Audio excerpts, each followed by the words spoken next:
Morning people. तो आज हम एक नई टॉपिक से शुरुआत करते हैं दिन की। ये टॉपिक है समास। All right, it seems the most difficult topic of all, but ये बहुत इजी हो सकता है अगर से सही स्ट्रैटेजी से हम समझें। ये सबसे स्कोरिंग टॉपिक भी है बिकॉज अगर आपने इसके नब्ज को पकड़ लिया ना, अगर आपने इसकी सच्चाई जान ली, तो इसके क्वेश्चंस आपसे कभी गलत नहीं होंगे। आपको मुझे बस ट्रस्ट करना है और साथ साथ चलना है। कोई भी चीज में लैग बिहाइंड मत करिएगा, साथ साथ सुनते रहिए। बाद में आप दोबारा देखकर नोट्स बना लेना, बट साथ साथ चलना, तो फिर आपको कोई चीज मुश्किल नहीं लगेगी। क्योंकि समास एक ऐसा टॉपिक है कि एक बार आ जाए आपको, तो आपको कोई डाउट नहीं होगा पूरी लाइफ। ये आपके सॉर्टेड रहेगा कि हाँ, इसमें क्या आएगा, इसमें क्या आएगा, कर्मधारय समास में क्या होता है, बहुव्रीहि समास में क्या होता है, तत्पुरुष में क्या होता है। That is it. Alright, starting with today's lesson. तो काम डाउन हो जाओ, पानी वानी लेकर बैठो, नोटबुक खोल के बैठो और जितना समझ में आ रहा है साथ साथ लिखते चलो, वरना बाद में लिख लेना। Alright, moving ahead. हिंदी में यौगिक शब्दों का निर्माण 4 प्रकार से किया जाता है। अब यहाँ हम देखते हैं यौगिक शब्द क्या होता है। जो शब्द दो शब्दों से योग करके बने, नव निर्मित शब्दों, ठीक है, जो नए बने शब्द हैं और दो पुराने शब्दों से मिलके बने हो, तो उन्हें हम यौगिक शब्द बोलते हैं। तो इनका फॉर्मेशन कैसे होता है? 4 तरीकों से हो सकता है। संधि द्वारा, अगर आपने नहीं पढ़ा है तो पहले संधि का वीडियो देख लीजिए, बिकॉज संधि पहले आप पढ़ोगे तब आप समास को अच्छे से समझ पाओगे। समास द्वारा, उपसर्ग और प्रत्यय मैं आपका करा चुकी हूँ। उपसर्ग क्या होता है कि एक पद आप पहले लगा देते हो शब्द के, तो एक नवनिर्मित शब्द हो जाता है। समझ में आ रहा है? जैसे समझ और बेसमझ, सहूलियत और बेसहूलियत, तो उपसर्ग लगा दिया। प्रत्यय क्या होता है? जब कोई पद शब्द के बाद में लगा के एक नया शब्द शब्द का निर्माण होता है। जैसे बात हो गया और या लगा दिया, तो हम बतिया, वो दोनों बतिया रहे हैं, तो एक अलग शब्द हो गया। अब बात हो रही है, वो एक अलग शब्द है। तो इस तरह भी कई बार उपसर्ग और प्रत्यय ऐड करके नई चीजों का निर्माण होता है। मूविंग अहेड, समास की परिभाषा। अब किसी चीज को जानने से पहले बहुत इंपॉर्टेंट है कि आप उसकी डेफिनेशन जान लो, ताकि आपको थियोरेटिकल फ्रेमवर्क उस टॉपिक से रिलेटेड आ जाए।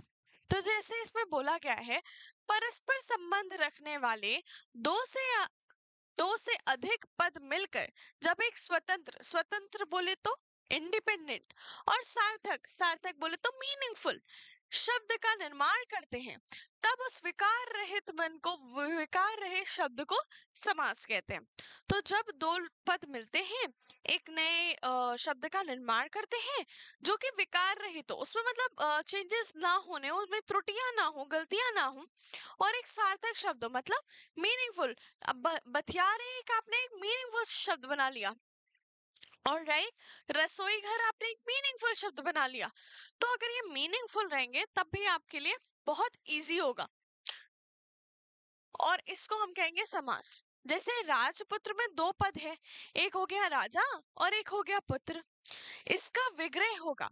अब हम लोग ने देखा था कि संधि में क्या होता है, जब दो शब्दों को अलग करते हैं तो हम उसे कहते हैं संधि विच्छेद। बट जब हम समास में बात करते हैं, जब समास में हम दो शब्दों को अलग करते हैं, तो हम उसे कहते हैं विग्रह। तो इसका विग्रह होगा राजा का पुत्र। कर्ता ने कर्म को करण से संप्रदान के लिए अपादान अपादान से अधिकरण में पर संबोधन काकी के नानी ने, तो एक तरीके से ये संबोधन तत्पुरुष समास हो गया। जैसे का की के आ रहे हैं तो संबोधन के लिए हो गया। तो राजा का पुत्र, और दोनों से मिलकर समास बनेगा राजपुत्र। Alright, moving ahead. अब हम लोग ये बता रहे हैं कि समास और संधि में डिफरेंसेस क्या होते हैं। संधि द्वारा भी नए शब्दों का निर्माण होता है, हम सब पढ़ चुके संधि। और समास द्वारा भी नए शब्दों का निर्माण होता है, परंतु इनमें पर्याप्त अंतर क्या है? That is the main question. जब दो चीज सिमिलर है तो हमें उनका डिफरेंस क्रिएट करना है। संधि में क्या होता है, दो ध्वनियों का मेल होता है। जैसे यण संधि में ई ए मिलकर य बनाते हैं, राइट। हमने सब पढ़ा हुआ है, संधि में तो ध्वनियों का मेल होता है, और यहाँ समास में दो पदों का मेल होता है।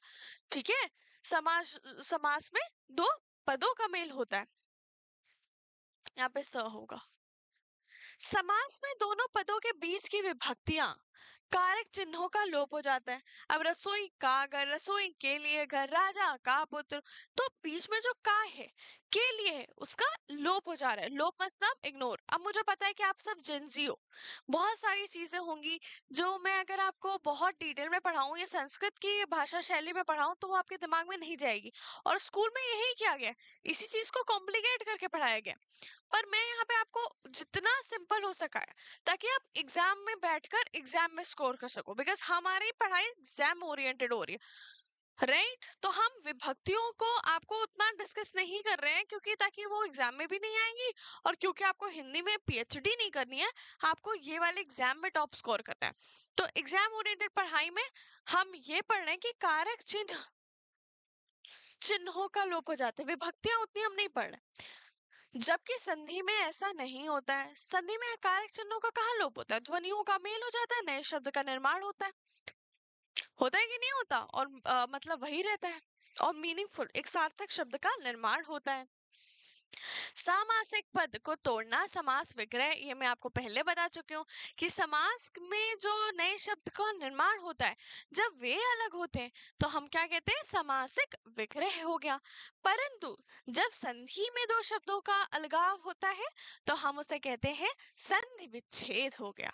ठीक है, मूविंग अहेड। हिंदी में समास के 6 प्रकार हैं।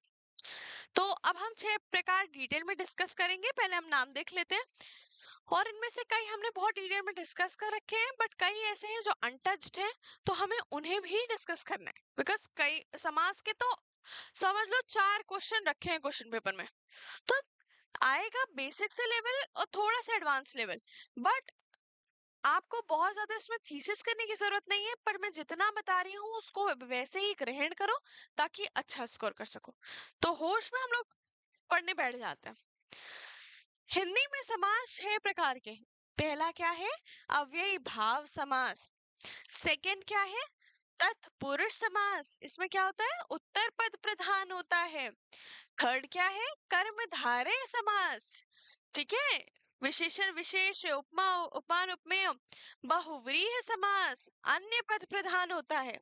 द्विगु समास, द्वंद्व समास, द्वंद्व समास में दोनों पद समान होते हैं। द्विगु में एक नंबर होता है, जैसे नवग्रह। ठीक है, 9 ग्रहों का समूह, तो एक 9 पहले लग गया ना, पहला पद संख्यावाची होगा, तो वो क्या होता है, द्विगु समास। अभी हम परेशान ना होइए, हम इसे डिटेल में भी डिस्कस करेंगे। अब संस्कृत में जो समास और संधि है, ये एक्चुअली इसका ओरिजिन कहाँ हुआ, ये संस्कृत भाषा से आई है, और संस्कृत में ये और जटिल है। हिंदी में तो बहुत बिल्कुल कॉम्प्लेक्स नहीं है, हिंदी में समझना आसान है, और इसीलिए क्वेश्चन पेपर में भी आपसे हिंदी के समास पूछे जाते हैं। बट जो संस्कृत के उनके सूत्र होते हैं, और हर सूत्र में एक्सप्लेन किया गया है, और इवन भाषा का कैसे निर्माण हुआ है, कैसे कैसे उसमें रचनाएं बनी हैं, कैसे कैसे उसमें चेंजेस आए, तो संस्कृत में हर एक पक्ष को डिस्कस किया गया है। पर हिंदी में उसे एज इट इज उतार तो लिया गया है, पर उतनी कॉम्प्लेक्सिटी नहीं। तो हम हिंदी के समासों पे ज्यादा फोकस करेंगे। संस्कृत में पदों के प्रधानता के आधार पर केवल 4 समासों की परिकल्पना की गई है। परिकल्पना मतलब 4 समासों में उनका भेद किया गया है, डिफरेंशिएशन किया गया है।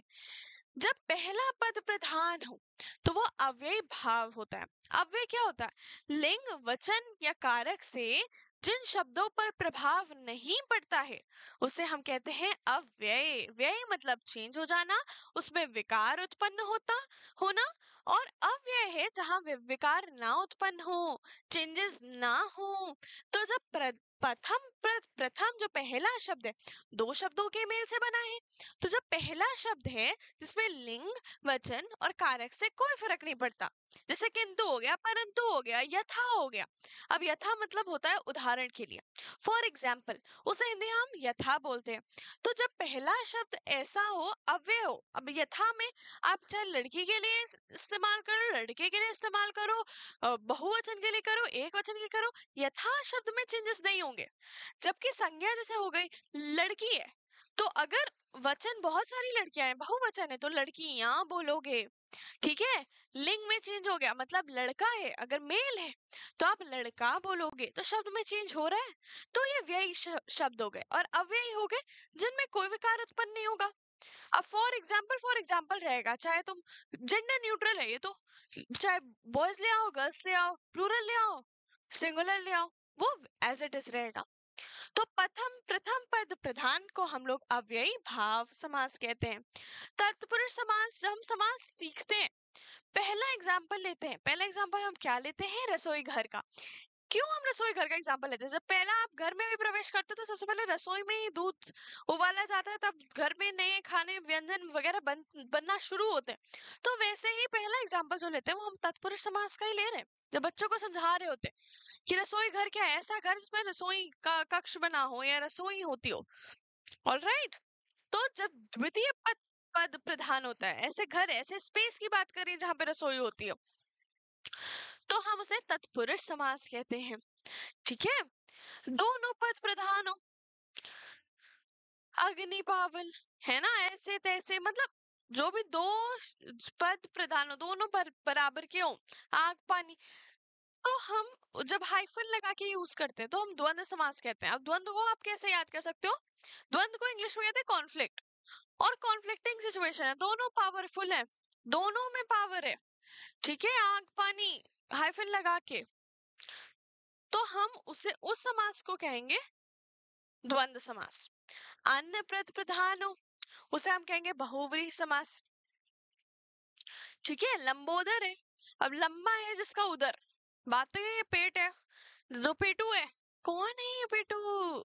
श्री गणेश जी, विनायक जी, गजानन जी, गजोधर जी, ठीक है।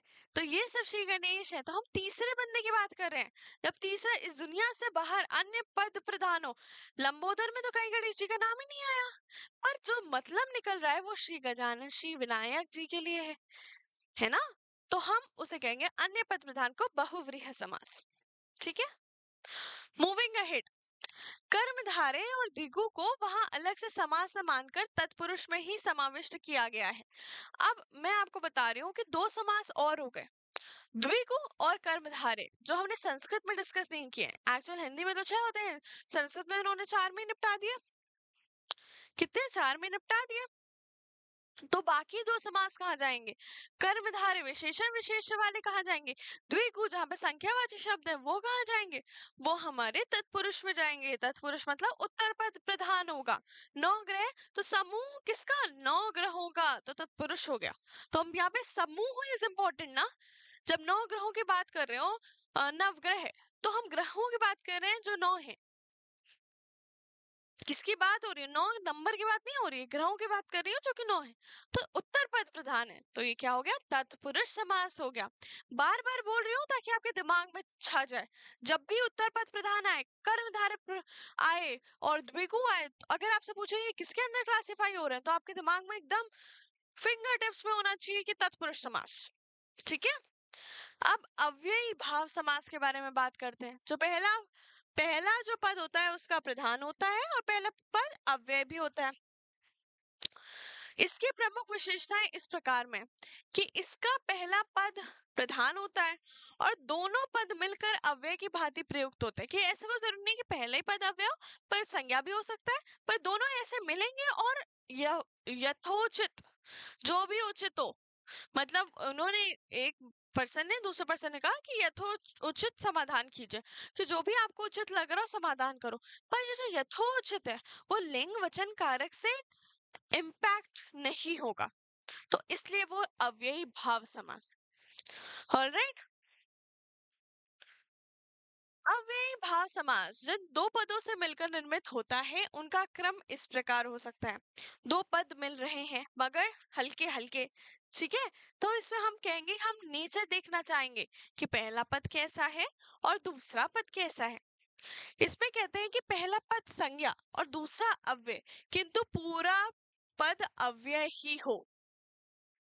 ऑलराइट, दोनों पद संज्ञा कर लो पर समस्त पद अव्यय होना चाहिए।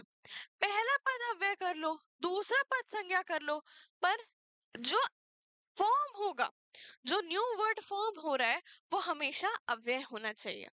दोनों पद अव्यय कर लो, समस्त पद आपका अव्यय होना चाहिए। दोनों मिलके जो नवनिर्मित शब्द है वो अव्यय होना चाहिए। तो हम सबसे पहले इनका एग्जाम्पल देख लेते हैं, ठीक है। पहला पद संज्ञा, मरो मरण पर्यंत, मतलब मरने के उपरांत, है कि नहीं। तो पहला पद संज्ञा हो गया, मरना, मरण जो हो गया वो संज्ञा हो गई, और उपरांत क्या हो गया, अव्यय, उसमें कोई चेंजेस नहीं आएंगे। तो इसलिए, बट ये पूरा मरण मरण पर्यंत एक अव्यय की तरह इस्तेमाल हो सकता है। लड़का लड़की बहुवचन एकवचन सबके लिए सेम इस्तेमाल हो सकता है। दोनों पद संज्ञा हो, दोनों पद संज्ञा कैसे है, किंतु समस्त पद अव्यय हो। कानो कान खबर नहीं होने दी, दोनों पद क्या है, संज्ञा है, पर ये ना लड़की से चेंज होंगे ना लड़के पे किससे इम्पैक्ट होंगे, ना एक वचन से होंगे ना बहुवचन से होंगे, ये क्या हो गए, अव्यय हो गए, है ना। पह, पहला पद अव्यय हो, दूसरा पद संज्ञा हो, ऐसा कौन सा शब्द है, यथाशक्ति। पहला पद क्या है, यथा मतलब क्या होता है, फॉर एग्जाम्पल, शक्ति मतलब हो गई संज्ञा, शक्ति क्या है, संज्ञा है, जातिवाचक। तो ये हमारा अव्ययी भाव समास हो गया। दोनों पद ही अव्यय कर दो, उनमें कोई विकार नहीं उत्पन्न हो रहा है। जैसे बीचों बीच, बीचों बीच बात छिड़ गई, है ना, गल छिड़ गई, छिड़ गई, गल छिड़ गई, छिड़ गई, तो बीचों बीच बीच की बात हो रही है, तो दोनों पद यहाँ पे अव्यय है। पर ये जो नए सेंटेंस, नए शब्द का फॉर्मेशन कर रहे हैं, वो भी अव्यय है।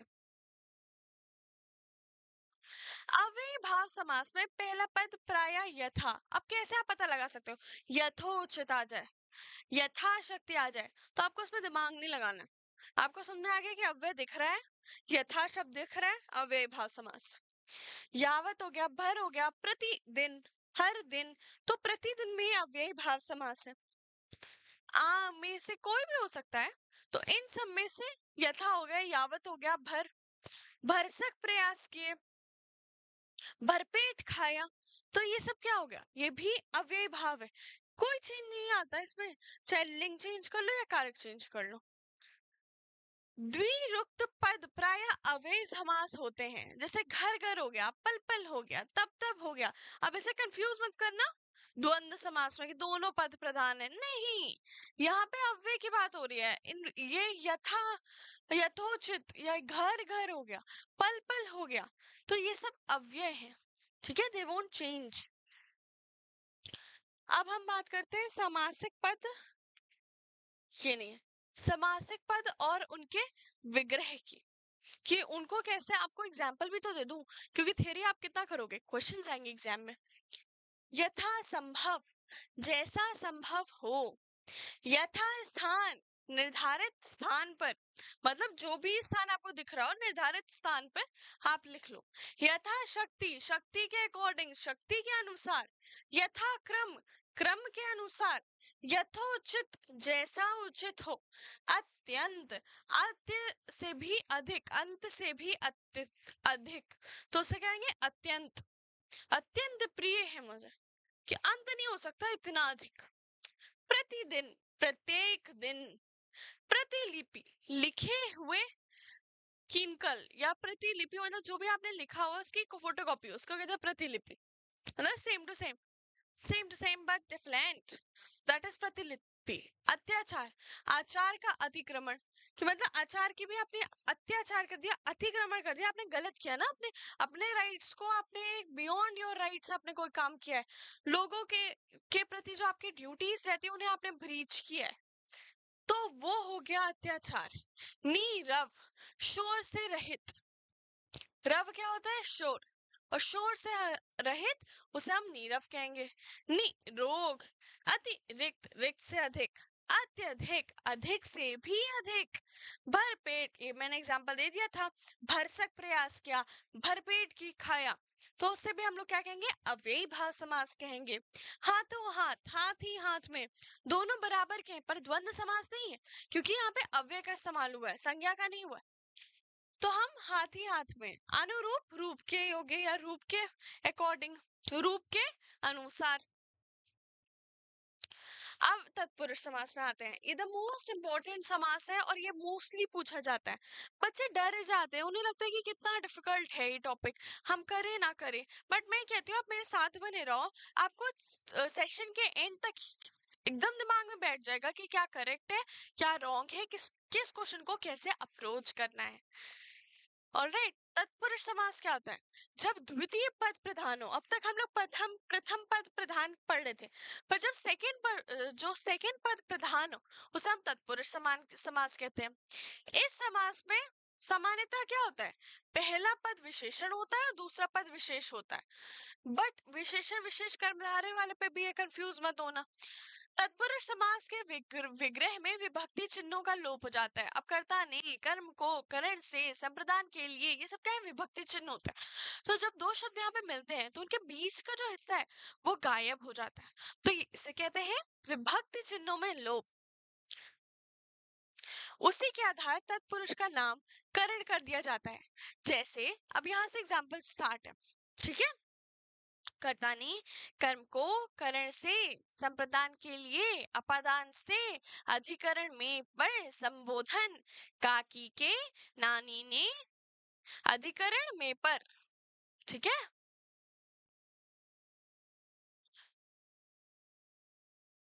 हमने देखा गया कि हाथ से हाथ लिखा गया उसे कहेंगे हस्तलिखित, हाथ से लिखा गया उसे कहेंगे हम हस्तलिखित। तो पहले तो है इंपॉर्टेंट, लिखित, लिखा हुआ है किससे, हाथ से, तो हाथ से लिखा गया। यहाँ पे से का लोप हो रहा है, हाथ से लिखे, हाथ से लिखित उसको कहेंगे हम हस्तलिखित, तो से का लोप हो रहा है, ये क्या है, विभक्ति चिन्ह। कर्ता ने कर्म को करण से संप्रदान के लिए अपादान से, अपादान से, और कर्ता ने कर्म को करण से बहुत डिफरेंट है, उसको भी अभी हम डिस्कस करेंगे। तो ये तत्पुरुष समास है। रोग मुक्त, रोग से मुक्त होना, ठीक है, मुक्त हो गए किससे, रोग से, तो यहाँ पर एमएससी कौन से शब्द को दी जा रही है, मुक्त को, दूसरे पद को, रोग से मुक्त होना। तो ये कर्ता ने, यहाँ पे के द्वारा है, कर्म को करण से संप्रदान के लिए अपादान से, जब अलग होना है तो अपादान कारक इस्तेमाल होगा। तो आपने अलग हुए ना, रोग से मुक्त हुए, अलग हुए, तो अपादान कारक। राजपुत्र क्या है, राजा का पुत्र, कर्ता ने कर्म को कर्ण से संबंध के लिए अपादान से संबंध काकी के, तो यहाँ पे संबंध, ठीक है। विभक्ति चिन्ह को जितना आप टेबल की तरह रट लोगे, जैसे टू और थ्री की टेबल्स आपको याद है ना, टू वन से टू, टू टू से फोर, वैसे ही आपको ये विभक्ति कारक और उनके चिन्ह याद रखने होंगे, और ये बहुत इंपॉर्टेंट है। ये हर चीज में, कभी भी आप व्याकरण पढ़ने जाओ तो first thing that you have to learn is this. बस ये आपको बात कर लो, तत्पुरुष समास की इंटरनल जो माइन्यूट डिटेलिंग है, that you can easily crack. अब हमने देख लिया कि समास के मुख्यतः 8 भेद होते हैं, इस समास के मतलब तत्पुरुष समास के। तो इनको विग्रह करने की वजह से कर्ता और संबोधन दो भेदों को लुप्त रखा है। तो कर्ता ने वाला हटा रखा है, और संबोधन हे अरे वो भी हटा रखा है। तो बस इन ये जो 8 है, 1 2 3 4 5 6 और एक दो और आगे होंगे, दिए नहीं है, तो उनपे उनका देखो, कर्ता ने कर्म को कर से समाधान के लिए अपदान से संबंध काकी के नानी ने अधिकरण में पर संबोधन है अरे, तो ये 8 है, पर इनमें से जो कर्ता है वो हटा दिया गया है, संबोधन वो हटा दिया गया है, तो आए मेजरली 6 बचेंगे, ठीक है। कर्ता ने यहाँ पे कर्म को विभक्ति चिन्ह हो गया, करण से हो गया, संप्रदान के लिए हो गया, अपादान से हो गया, संबंध का की के अधिकरण में पर। ऑलराइट, अब कर्म तत्पुरुष, कर्ता ने कर्म को, तो यहाँ पे को का आंसर देंगे, यहाँ पे जो दो पद मिल रहे हैं वो जब उनका विग्रह होगा तो कहीं ना कहीं आपको जो विभक्ति चिन्ह लोप दिख होता हुआ नजर आएगा वो को होगा, डबल कोट्स को। तो स्वर्ग प्राप्त, स्वर्ग को प्राप्त, शरणागत, शरण को आया हुआ, चिड़ी मार, चिड़िया को मारने वाला, गगन चुंबी, गगन को चूमने वाला, कट फोड़वा, काठ को फोड़ने वाला। हम समझ गए कर्म तत्पुरुष समास? समझ रहे हो भैया? इसमें क्या करना है, चिन्ह का लोप हो रहा है, विभक्ति चिन्हों का लोप हो रहा है, और ये को लोप कर रहा है, इस कारण कर्म तो तत्पुरुष समास है। अब ये करण तत्पुरुष समास है, कर्ता ने कर्म को करण से होगा। तो यहाँ पे से का मतलब अलग होना नहीं है कि मैं इससे अलग हो गई, यहाँ मतलब है कि मैंने इससे लिखा तो मतलब मैंने इसके द्वारा लिखा, बाय whose हेल्प, तो बाय हिज हेल्प। तो जो बाय वर्ड है यहाँ पे से का मतलब, से का बहुत मतलब हो सकते हैं, ठीक है। इसका मतलब ये भी हो सकता है कि फल पेड़ से गिरा तो वो वहां पे अलग हो रहा है, और मैंने पेन से लिखा तो यहाँ पे मैं इसके द्वारा लिख रही हूँ, तो जहां पे द्वारा इस्तेमाल हो वहां पे करण तत्पुरुष समास का प्रयोग होता है। अब हम देखते हैं तुलसी कृत, तुलसी द्वारा कृत, मन चाहा, मैंने मन से चाहा, मैंने मन से जो मांगा भगवान ने मुझे वही दिया। अकाल पीड़ित, अकाल से पीड़ित, कष्ट साध, कष्ट से साध, गुण युक्त, गुण से युक्त। तो ये सब क्या है, ये सब करण तत्पुरुष समास के भेद है और उदाहरण है। संप्रदान, संप्रदान मतलब के लिए, द्वारा का इस्तेमाल हो रहा है। तो जनहित मतलब जन के लिए। पुत्र शोक, पुत्र के लिए शोक हो रहा है, पुत्र से शोक नहीं हो, पुत्र की डेथ हो गई तो पुत्र शोक क्या होते हैं, पुत्र के लिए शोकित हो रहे हैं। राह खर्च, राह के लिए खर्च, हवन सामग्री, हवन के लिए सामग्री। तो ये क्या है, संप्रदान तत्पुरुष समास। You getting it? देव आले, देव के लिए आले, आले क्या होता है, घर, अबोट, होम। तो देव आले मतलब देवताएं, देवता जहां पर रहते हैं उसे हम देवालय बोलते हैं। तो देवाओं, देवताओं के लिए निर्मित हवन को हम क्या कहेंगे, देव आलय। ये सब हमारे एग्जाम्पल थे तत्पुरुष समास के। All right, I hope it is clear now. या अपादान से, अपादान का से हम समझ गए कि अपादान से मतलब अलग होना, वो विभक्ति चिन्ह जो आपको अलग होना बता रहा है कि यहाँ पे एक डाइवोर्स हो रखा है, तो हम उसे बोलते हैं अपादान। अपादान तत्पुरुष समास में कर्म के कारण चिन्ह से अलग होने के अर्थ में लोप हो जाता है। अब गुण रहित, तो गुण से रहित, वो लड़का तो गुण रहित है कि मतलब उसमें गुण है ही नहीं, तो क्या है, गुण से रहित। तो यहाँ पे अलग हो रहा है ना, गुण से दूर हो रहा है, तो यहाँ पे अपादान तत्पुरुष समास होगा। नेत्रहीन, नेत्र से हीन, ऑलराइट, नेत्र से उसे दिखता नहीं तो हम कहेंगे नेत्रहीन। देश निकाला, देश से निकाला गया। धर्म विमुख, धर्म से अलग हुआ। जन्मांध, जन्म से अंध। तो यहाँ पर हमने आपादान तत्पुरुष समास का इस्तेमाल किया क्योंकि यहाँ पे हम अलग होना बता रहे हैं। ऑलराइट गाइस, जब हम संबंध तत्पुरुष समास की बात करते हैं तो इसमें विभक्ति चिन्ह कौन कौन से होते हैं, काकी के, नानी ने। ऑलराइट, तो इस तरह हम एक रिलेशन स्टैब्लिश करते हैं संबंध तत्पुरुष समास में कि यह मेरी पतंग थी या मेरी पतंग थी तो किसकी थी, एक तरीके से विभक्ति चिन्ह का जो काकी के का आंसर दे कि इसका क्या संबंध है इससे, तो हम वहां पर जो समास का इस्तेमाल करेंगे वो संबंध तत्पुरुष समास होगा। जैसे सिर दर्द, सिर का दर्द, सूर्य उदय, सूर्य का उदय, जल धारा, जल की धारा, पशु बलि मतलब पशु की बलि। Last but not the least is शस्त्रानुकूल। कई बच्चे डर जाएंगे कि शस्त्रानुकूल कैसा शब्द है, बट शस्त्र के अनुकूल, आपने अपने कुछ और अपने आप को बचाने के लिए अस्त्र धारण किए हैं, ठीक है, तो के अनुकूल, उनके रिलेशन बता रहे हैं कि शस्त्र के अकॉर्डिंग अनुकूल मैंने चीजें धारण की। तो जो रिलेशन स्टैब्लिश हो रहा है वो हमें बताता है कि संबंध तत्पुरुष समास का प्रयोग हुआ है। अधिकरण तत्पुरुष समास में और पर का प्रयोग होता है। अब जैसे जल में मग्न, जलमग्न, मैंने जलमग्न मछलियां देखी, या मैंने जलमग्न घर देखे बाढ़ में, कि वो पूरे पानी के अंदर घेर रखे थे और वो डूब गए थे, तो वो जल में मग्न हो गए थे। मग्न मतलब गायब हो जाना, तो जल में मग्न। कविराज, कवियों में राजा, कवियों का राजा नहीं होता, कवियों में राजा। लोकेश, लोक में ईश, लोकेश, ठीक है। वनवास, उनको 14 साल के लिए श्री राम जी को वनवास मिला था, तो उसके कहते हैं वन में वास।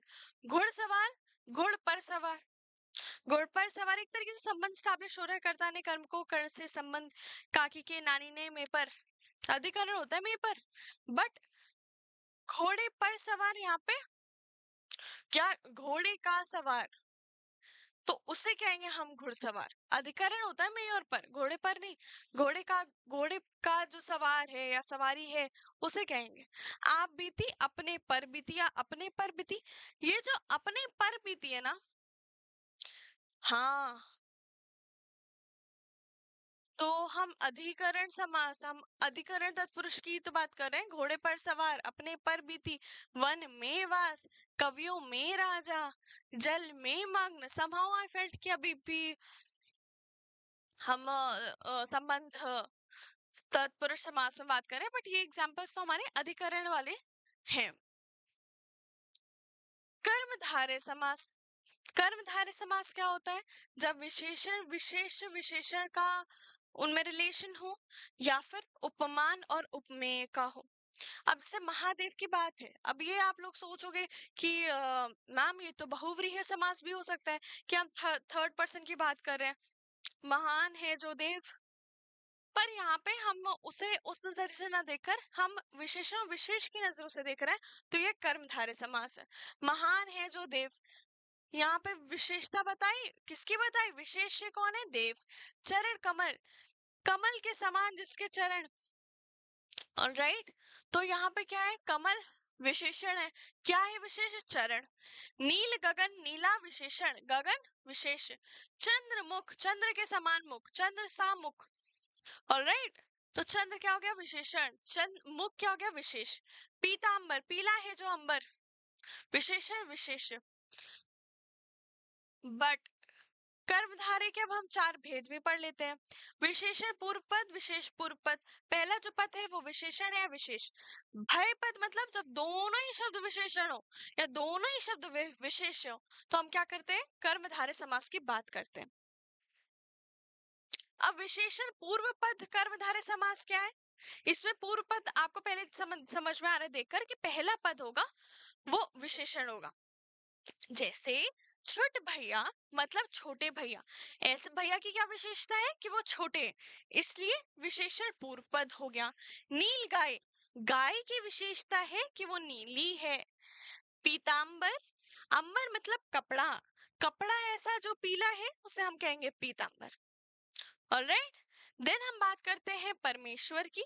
परमेश्वर मतलब ईश्वर की हम विशेषता बता रहे हैं परम से, कि वो परम है, तो हम परमेश्वर कहेंगे उन्हें।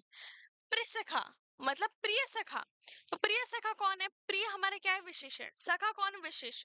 तो यहाँ पे विशेषण विशेष की तो बात हो रही है, पर पहला जो पद है कि वो प्रिय है वो प्रमुख है।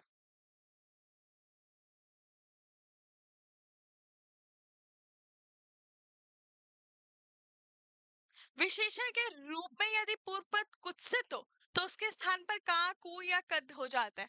मतलब अगर कुत्सित शब्द हो तो उसका विग्रह क्या करोगे, का, कु, ऐसे। अब से का पुरुष, कुपुरुष है, उसका विच्छेद आप करो, वो विग्रह करोगे तो का पुरुष हो जाएगा, कुत्सित पुरुष हो जाएगा। कुत्सित पुरुष का आप कुपुरुष या का पुरुष कर सकते हो ना विग्रह। वैसे कुत्सित अन्न है, खराब अन्न है, उसे हम क्या कहेंगे, कदन्य, ठीक है, खाने योग्य नहीं है। तो यहाँ पर क्या हो रहा है कि इसका जब विग्रह होता है तो वहां पे कुत्सित का ये सब आपको हैक्स बता रहे, these are notes, these are additional information. Question आएगा कि इसका विग्रह ये है तो आप बस मैच कर लो, इसलिए कि कुत्सित के लिए का शब्द का इस्तेमाल होता है, कु शब्द का इस्तेमाल होता है और कद शब्द का इस्तेमाल होता है। लेकिन हिंदी के कुपद या कुघड़ी शब्द निर्मित ये समासिक पद ही नहीं है। ये समास इसमें नहीं लगा है, कुपंथ या कुघड़ी, ये तो विलोमनार्थक शब्द है। पंथ कुपंथ ये शब्द ही दो पदों से नहीं मिले, ये इंडिविजुअली शब्द खराब है। ऑलराइट, बुरा अर्थ में प्रयोग होते हैं, ये सामासिक पदहीन है। और अगर इन्हें बात की जाए तो उसे प्रादित तत्पुरुष समास में कहेंगे। इसको अभी मत पढ़ो क्योंकि बहुत टिपिकल हो जाएगा, बट आपको समझना है कि जब कुत्सित आएगा तो उसका विग्रह कैसे होगा, कु से हो जाएगा या का से हो जाएगा। समझ में आया? अब हम विशेष पूर्व पद के पढ़ रहे हैं कि पहला शब्द ऐसा होगा जो विशेष होगा, जिसकी विशेषता बताई जा रही होगी। अब कुमारी शब्द में क्या है, ऐसी लड़की की विशेषता बताई जा रही है जो कुंवारी है, तो पहला पद उसका क्या होगा, कुंवारी लड़की। तो लड़की जो कुंवारी है, पहला पद क्या हो गया, लड़की जो कुंवारी है, तो उसे हम लोग कहेंगे कुमारी। श्रमणा, ऐसी लड़की जिसने संन्यास ग्रहण किया हो, तो पहला पद आपका विशेष है, उस लड़की की बात कर रही हूँ, तो संन्यास ग्रहण की हुई। कुमार श्रमणा, ऐसी लड़की, ऐसे कुमार जिसने श्रमण किया हो, संन्यास ग्रहण किया हो, तो पहले विशेष आए हैं। तो ये सब विशेष पूर्व पद कर्मधारय समास के हैं। कई बार ये होता है बच्चे कंफ्यूज जाते हैं कि यार ये तो बहुत डिटेल में आप पढ़ा रहे हो, हम चार चार चीज पढ़ रहे हैं, विशेष्य भी पढ़ रहे हैं, फिर पूर्व पद भी पढ़ रहे हैं, फिर कर्मधारय पढ़ रहे हैं, फिर हम समास भी पढ़ रहे हैं। अगर आपको ये ज्यादा टिपिकल लग रहा है तो ये लेवल 4 और 5 है। इस तरह के क्वेश्चंस आते नहीं है, बट आपके अंडरस्टैंडिंग के लिए कि अगर आपने कभी किसी से कहा कि मैंने समास पढ़ा है, तो आपको पता होना चाहिए ना कि समास की डिटेलिंग क्या है। तो ये सब मैं बता दे रही हूँ, बट जो स्टार्टिंग हमने करी है और जो अभी हम ऊपर ऊपर पढ़ाएंगे वो तो एज इट इज आने, ये थोड़ी डिटेलिंग है जो नोट करके मैं बता रही हूँ, वो थोड़ी सी डिटेलिंग है, आपको थोड़े एक्स्ट्रा एफर्ट्स देने पड़ेंगे ताकि आपका हिंदी में चाहती हूँ कि कभी आपको कोई कंफ्यूजन ना आए। मूविंग अहेड, विशेषणों भय पद कर्मधारय समास, इसमें क्या होता है, दोनों पद होते हैं वो विशेषण हो गए। अब जैसे शीतोष्ण, ठंडा और गर्म, भरा बुला, भला और बुरा, तो ये दोनों जो समास आ रहे हैं वो दोनों ही बराबर के तो हैं पर विशेषण है, तो इसलिए ये विशेषणों भयपद कर्मधारय उपमा उपमान विशेषण विशेष का रिलेशन बता रहे। जहां विशेषण विशेष आ जाए वहां पे ये मत सोचो कि ये तो हमारा द्वंद्व समास हो गया। अग्नि जल संज्ञा हो सकते हैं पर भला और बुरा क्या होगा, कर्मधारय। ठीक है, दो चार बार संख्यावाची हो गया, बट संख्यावाची केवल प्रथम पद नहीं है, दोनों ही यहाँ पे विशेषणों की बात करें कि दो चार कदम, दो चार कदम, ऐसे कदमों की विशेषता क्या है कि दो चार कदम। कृताकृत, के बे किए, अगर आपने किया तो भी सही, नहीं किया तो भी सही, तो ये भी विशेषण के ऐसे काम की बात हो रही है जो किया या नहीं किया उसकी विशेषता बता रहे हो। तो किया भी विशेष विशेषणों भयपद कर्मधारय समास है। नील पीत, अब ये भी एडजेक्टिव है, ये भी एडजेक्टिव है, दोनों साथ आ गए, नीला पीला कर दिया, तो ये क्या है, विशेषण के लिए कर्मधारय समास हो गया। अब दोनों ही शब्द विशेषण है तो क्या हो गया, भयोपद हो गया, और विशेषणों भयोपद कर्मधारय समास, भयपद विशेष भयपद, अब दोनों शब्द विशेष हो, आम और वृक्ष, ठीक है, संज्ञा है मतलब विशेषण है, हो सकता है किसी पेड़ की बात करें, बट आम्र वृक्ष हो गया, वायस दंपति हो गए, दोनों पद विशेष हैं जिनकी विशेषता बताई जाए। बुढ़े दंपति, बुढ़े कपल्स को कहते हैं वायस दंपति। बहुव्रीहि समास, इसको मैं कह रही हूँ एज इट इज, इसको आप अपनी नोटबुक में रखो, मैं साइड हो जा रही हूँ सो दैट आपको आइडिया रहे, क्योंकि इसके क्वेश्चंस बहुत आते हैं बहुव्रीहि समास के और बच्चों को पता ही नहीं होता है कि ये शब्द थर्ड पर्सन कौन से के लिए यूज किया जाता है। इसलिए मैं चाहूंगी कि आप डिटेल में से लिखते जाओ side by side so that बहुव्रीहि का कोई क्वेश्चन आए इससे ज्यादा नहीं आएगा, और इसकी मैं गारंटी लेती हूँ। सीयूईटी के बाद आप मुझे मैसेज करके बताओगे, तो इससे ज्यादा नहीं आएगा, इतना आप लिख लो एंड फिर मुझे बताओ, मैं ऐसे एक्सप्लेन करती हूँ।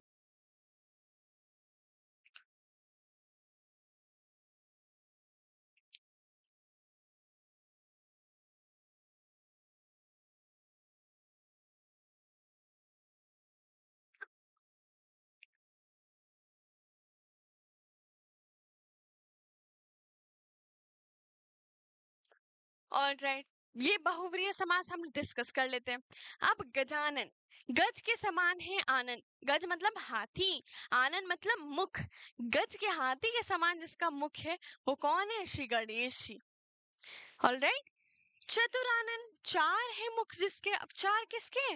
ब्रह्मा जी। जब भी आपने शिव जी का कोई सीरियल देखा होगा तो ब्रह्मा जी कमल लिए बैठे रहते हैं, उनके चार मुख हैं, तो इसलिए कहते हैं चतुरानन। चतुर्भुज, चार है भुजाएं जिसकी, और विष्णु जी को आप देखेंगे एक ही मुख है पर उनके पास चार भुजाएं हैं, तो हम उन्हें क्या कहेंगे? चतुर्भुज। चार भुजाएं मतलब आर्म्स, फोर आर्म्स।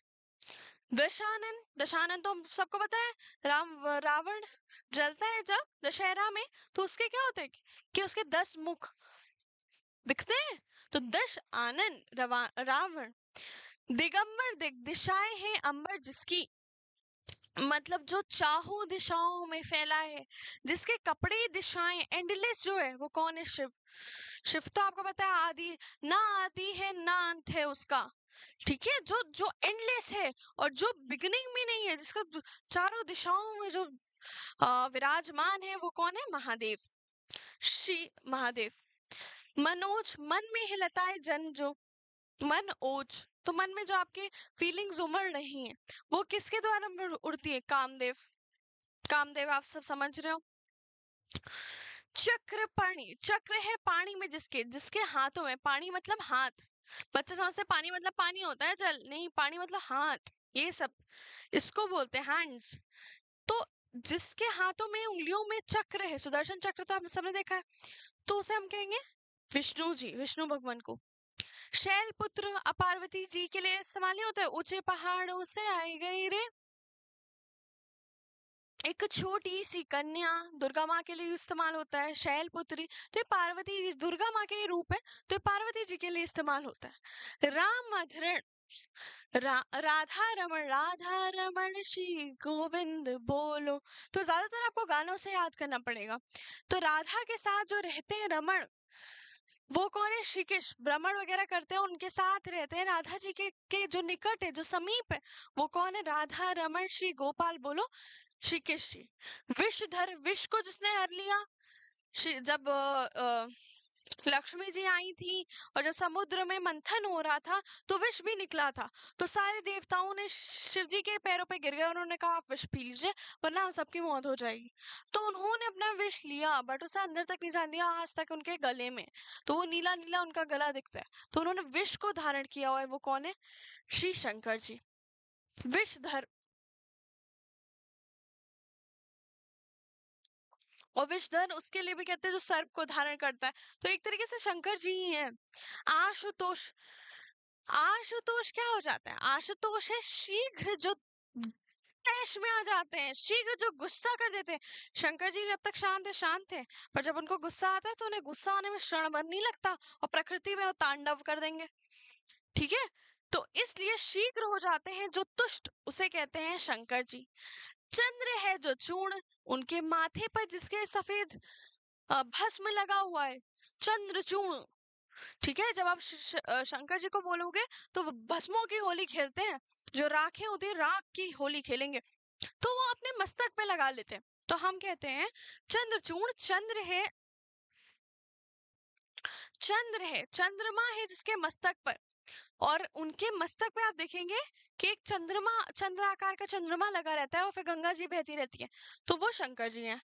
मनमथ, मन को भाते हैं जो, वो कामदेव हो गए, कामदेव के लिए दो शब्द आ गए।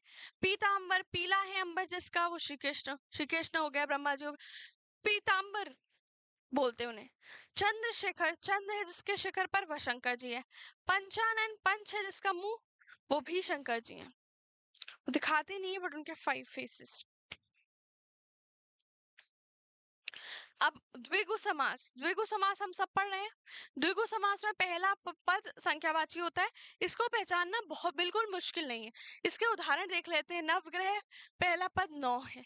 दोपहर, दो पहरों का समाहार जो होता है, दोपहर मतलब क्या होता है कि दो पहर हो गए, दो दो बार क्लॉक स्ट्राइक कर गई, 2 बज गए, उसको कहेंगे दोपहर। त्रिवेणी, 3 वेणियों का समय, त्रिवेणी 3 नदियां वगैरह मिलती हैं, उसे त्रिवेणी संगम बोलते हैं। पंचतंत्र, 5 तंत्रों का, पंचतंत्र की कहानियां, 500 तंत्रों को मिला के, मतलब जो हमारे जो 5 तंत्र हैं, सेंस ऑर्गन्स हैं, वो पूरे खुल जाएंगे। पंचतंत्र की कहानियां बच्चों को इसीलिए सुनाई देती है कि वो पूरे एक्टिव हो जाए, वो सेंसिबल बने, ठीक है, उनके अंदर सेंसिटिविटी है। तो 5 तंत्रों का समूह पंचतंत्र कहते हैं। त्रिलोक, 3 लोक हैं, स्वर्ग लोक हो गया, पृथ्वी लोक हो गया, पाताल लोक हो गया, 3 लोकों का समाहार। समाहार है समूह। शताब्दी, शत मतलब 100, 100 साल, 100 सालों का, अब्द मतलब साल होते हैं, ईयर्स। 100 सालों के समूह को शताब्दी कहते हैं। पंचसेरी, 5 शेरों का समूह, 5 शेर वेट का वेइंग मेजर है, शेर। सतसई, 700 पदों का समूह। चौगुनी, 4 टाइम्स, जो 4 टाइम्स हो गया वो चौगुनी। तो इसमें भी क्या है, पहला जो शब्द है वो संख्यावाची है। त्रिभुज, 3 जो भुजाओं का समाहार, तो त्रिभुज। यहाँ पे हम किसी थर्ड पर्सन की बात नहीं कर रहे, पर हम एक ऐसा शब्द बता रहे हैं जिसका पहला पद संख्यावाची है, तो वो कौन सा समास होगा, वो द्विगु समास होगा। अब द्वंद्व समास, द्वंद्व समास में क्या है कि कोई पद प्रधान नहीं होता, दोनों पद प्रधान होते हैं, और दोनों के बीच में और या का लोप हो जाता है, बीच में और या का लोप हो जाता है। अब जल और वायु, तो और का लोप हो गया, तो जलवायु बना। अपना और पराया, लोप हो गया। यहाँ पे विशेषण की तो बात नहीं हो रही, नहीं तो विशेषण में कर्मधारय समास आ जाता, ठीक है, भय पद। बट यहाँ पे संज्ञाओं की बात हो रही है, अपना और पराया। पाप और पूर्ण, राधा और कृष्ण। अन्न जल, दोनों पद प्रधान है, कोई कोई बड़ा कोई छोटा नहीं। नर और नारी, गुण और दोष, देश और विदेश, अमीर और गरीब। गुण दोष आपका उसमें भी आ सकता है, विशेषण वाले में, समझ रहे हो, विशेषण भय पद में। अब हम द्वंद्व समास के भेद पढ़ लेते हैं। ये देखो, ये संस्कृत के हैं, ये डिटेल आपको टाइप्स पता होने चाहिए, बट हम वो डिटेल में डिस्कस नहीं कर रहे हैं बिकॉज बच्चे लेवल 1 और 2 भूल जाएंगे, ठीक है। ये क्वेश्चन कभी आता नहीं है, kind of will discuss it later on other class, but वो लास्ट के क्लासेस में हम ये समास को डिटेल में डिस्कस कर देंगे। पर अभी के लिए आप जान लो कि इतरेतर द्वंद्व समास होता है, समाहार द्वंद्व समास होता है, वैकल्पिक द्वंद्व समास होता है, और इसमें संस्कृत के सूत्र होते हैं और उसके अकॉर्डिंग होता है। बट अभी हम एग्जाम ओरिएंटेड पढ़ाई कर रहे हैं, तो हमें बस इसके टाइप्स पता होने चाहिए। अब कर्मधारय और बहुव्रीहि में अंतर। बहुव्रीहि मतलब आप समझ रहे हो, थर्ड पर्सन की बात कर रहे हैं। कर्मधारय विशेषण और विशेष्य की बात कर रहे हैं। तो समास का निर्धारण समास पद का विग्रह करने के आधार पर होता है। अब हम उसका हम निर्धारण कैसे करेंगे कि कौन सा समास इस्तेमाल हुआ है, जब इन्हें अलग अलग करके देखेंगे तो इनके बीच में कोई रिलेशन स्टैब्लिश हो रहा है ना, क्या संख्यावाची शब्द या कोई पद प्रधान है, तो विग्रह करने पे हमें ज्यादा अंडरस्टैंडिंग मिलती है। कर्मधारय समास में एक पद विशेषण, दूसरा पद विशेष्य होता है ना, विशेषण विशेष का रिलेशन होता है, अथवा एक पद उपमेय या उपमान होता है। उदाहरण के लिए नील कमल में नील विशेषण है और कमल क्या हो गया, विशेष्य हो गया, तो ये कर्मधारय समास है। जबकि चरण कमल, चरण उपमेय और कमल उपमान है, ये भी हमारा कर्मधारय समास हो गया, अतः यह भी कर्मधारय समास है। दूसरी और बहुव्रीहि समास में समस्त विशेषण का कार्य करता है, तो दोनों को मिला के विग्रह करोगे तो ये सब विशेषण किसी और पर्सन के लिए, समझ रहे हो।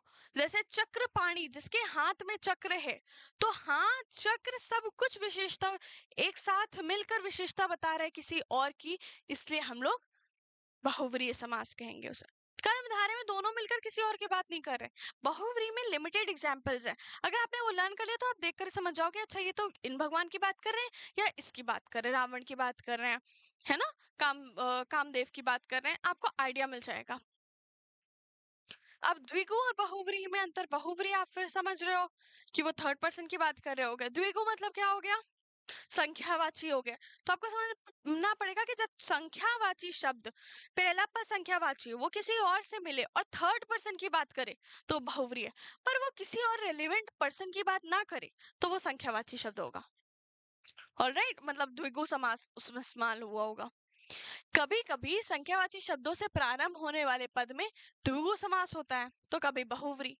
द्विगु समास में पहला पद संख्यावाची होता है, बहुव्रीहि में भी कई बार संख्यावाची आ जाता है, पर हर बहुव्रीहि द्विगु समास नहीं है। तथा समस्त एक समूह या समाहार का बोध कराता है, जैसे त्रिभुवन 3 लोगों का समूह, सप्तर्षि सप्त ऋषियों का समूह, तो ये समूह की बात कर रहा है, ये किसी और की बात नहीं कर रहा है। किंतु बहुव्रीहि समास में ऐसा नहीं होता। चतुरानन 4 है मुख जिसके, कौन होगा? ब्रह्मा जी। ब्रह्मा जी होंगे, 4 मुख है, तो ये तो है 4 और मुख संख्यावाची भी है, सारे फुलफिल कर रहे हैं वो क्राइटेरिया द्विगु के, परंतु वो विशेषता थर्ड पर्सन की बता रहा है। जस्ट फॉर दैट रीजन बहुव्रीहि समास का प्रयोग हुआ है। ऑलराइट, अब द्विगु और कर्मधारय आप समझ रहे हो, विशेषण विशेष उसका रिलेशन में एक बार बता देते हैं कि कंफ्यूजन ना हो। द्विगु समास का पहला पद सदैव संख्यावाची होता है, that we know, that we have learned so far. कि फर्स्ट जो टर्म है पहला पद है that has to be numerical in nature, जबकि कर्मधारय का पहला पद विशेषण होता है। कर्मधारय doesn't give a thing about कि वो संख्यावाची है, नहीं, विशेषता बतानी चाहिए। विशेषण विशेष का रिलेशन है, देन इट्स सिंपली कर्मधारय समास। तो संख्यावाचक विशेषण गिनती नहीं होता, उसमें काउंट ही नहीं करते कि संख्यावाची है नहीं है, विशेषता बता रहा है, कर्मधारय समास। तो नवरत्न 9 रत्नों का समूह द्विगु समास हो गया। बट रक्तोपल लाल है जो उत्पल, लाल है जो कमल, तो कर्मधारय समास हो गया। इसमें विशेषण की बात हो रही थी इसलिए ये कर्मधारय हो गया। अब thank you all for this session.